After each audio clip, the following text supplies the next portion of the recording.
In 1998, Argentina seemed unstoppable, a land of endless opportunity, rising skyscrapers, and a currency pegged to the US dollar. But beneath the glittering streets of Buenos Aires, a quiet danger was taking root: debt. The protagonist of this story is President Carlos Menem and his economic team, hailed as reformers who promised stability and growth. They opened Argentina to international markets, borrowing heavily from foreign banks and investors, pledging the nation's future in exchange for immediate cash flow.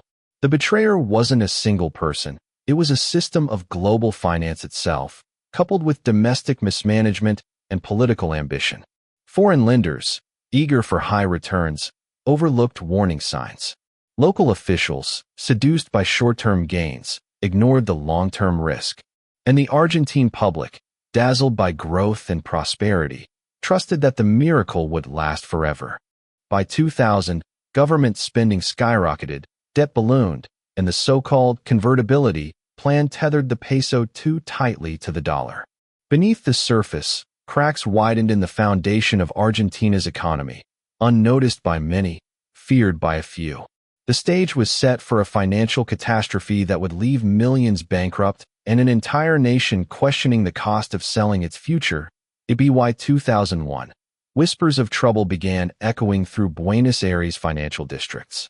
Analysts noticed that government reports painted an overly rosy picture, showing growth and budget balance even as debt soared.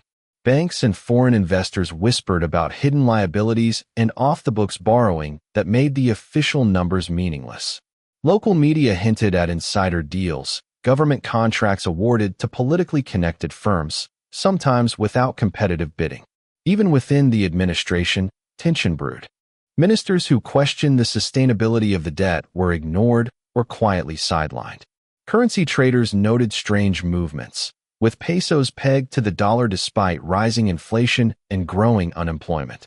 Everyday Argentines felt it first in the rising cost of living: bread, milk, and public services creeping upward, silently signaling that the country's prosperity was built on a fragile foundation. The elite shrugged and reassured each other. Growth will continue. Debt is manageable. But behind the closed doors of the treasury, the reality was stark. Foreign loans had turned into a trap, and the currency peg left little room for maneuver. The cracks were widening, and the illusion of stability was thinning. If nothing changed, the country's borrowed future would come due all at once, and it would be catastrophic. The betrayal wasn't hidden in shadows. It was woven into Argentina's very finances. In late 2001, a leaked audit exposed the truth.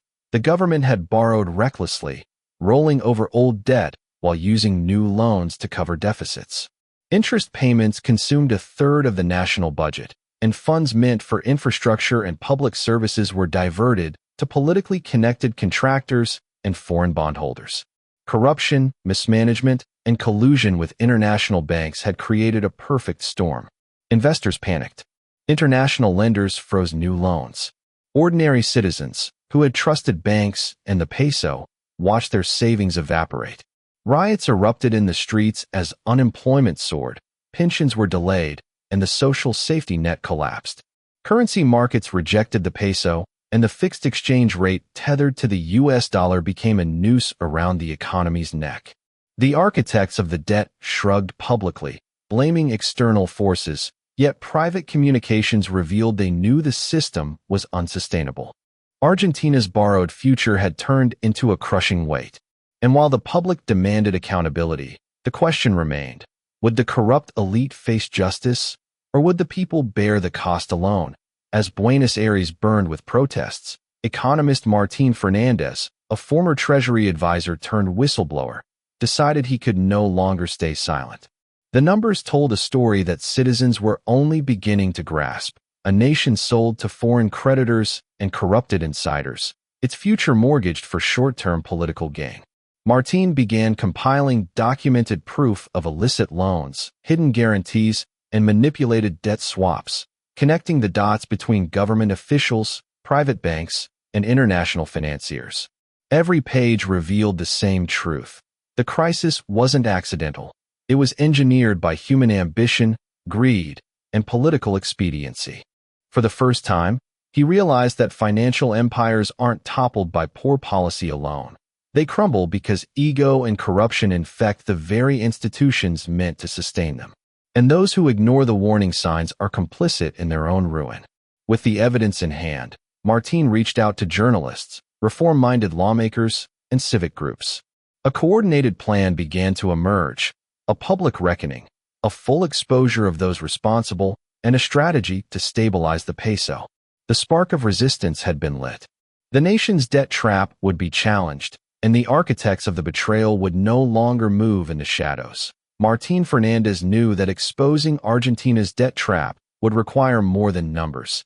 It would require a strategy that could reach the public and shake the powerful elite. He began tracing the money trails meticulously, following loans from international banks to shell companies and into the pockets of politically connected officials. Each transfer, each interest payment, told a story of calculated exploitation. With every ledger and contract he uncovered, the web of corruption became impossible to ignore. Next, he leaked documents strategically to independent journalists and civic organizations. Reports hit newspapers and radio stations simultaneously, showing not only mismanagement but intentional deception. Citizens began to see the truth behind rising unemployment, frozen wages, and the devalued peso. The government and foreign financiers, still confident in their untouchability, dismissed the leaks as exaggeration and rumor. They underestimated the growing coalition of reformers, journalists, and citizens who now demanded accountability. Martin also began forming a financial task force, a network of trustworthy bankers and economists who could stabilize trade once the corrupt elite were removed from power. Justice was on the horizon, but it had yet to strike. The stage was set for a reckoning that would shake the foundations of Argentina's economy.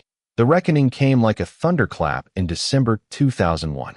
Martin Fernandez stood before a packed congressional hearing, documents in hand, exposing years of reckless borrowing, hidden debt, and collusion with international banks. The room fell silent as charts revealed that the country's future had been mortgaged, its public funds siphoned, and its currency tethered to a system designed to fail. Across Buenos Aires, citizens followed the hearings on radio and television, realizing the truth that had been whispered in markets for months. The peso's collapse wasn't accidental. It was orchestrated by insiders seeking wealth while ordinary Argentines suffered. Banks froze accounts, investors fled, and riots erupted as unemployment and inflation reached breaking points. The president and his economic ministers scrambled to justify their actions, but the evidence was irrefutable. International financiers faced intense scrutiny, and public outrage forced resignations, investigations, and arrests. For the first time in months, Argentina saw a glimmer of accountability. Citizens demanded reform. The press held power to account, and Martin's warnings had become an undeniable reckoning. The nation had been sold to debt, but at last, the architects of the betrayal were exposed, and the echoes of justice reverberated across every corner of the country. By 2002, the illusion of Argentina's prosperity lay in ruins. Banks shuttered, debt defaulted, and millions of citizens faced unemployment, lost savings, and shattered trust. The architects of the crisis, government officials and complicit financiers, were disgraced, some imprisoned, others forced into exile. Their empire of borrowed wealth had crumbled, leaving only the bitter lessons of mismanagement and greed. Martin Fernandez, though largely unsung by history, had achieved quiet vindication. His meticulous exposure of the debt web prevented further exploitation and provided a roadmap for economic recovery. Citizens began rebuilding, cautious but wiser, aware now that prosperity without accountability is fragile. History remembers Argentina's debt trap not just as numbers and default, but as a timeless warning. Nations, like individuals, cannot borrow their integrity. Money can vanish, markets can collapse, but the truth, once revealed, carries weight no empire can ignore. Speech balloon, do you think greed always gets caught, or does it simply find a new disguise? Backhand index pointing down. Share your thoughts in the comments. Subscribe, and stay tuned for more forgotten financial betrayals that shaped the world. Scroll because in finance, as in life, trust is the most valuable currency, and it is never truly repayable once lost.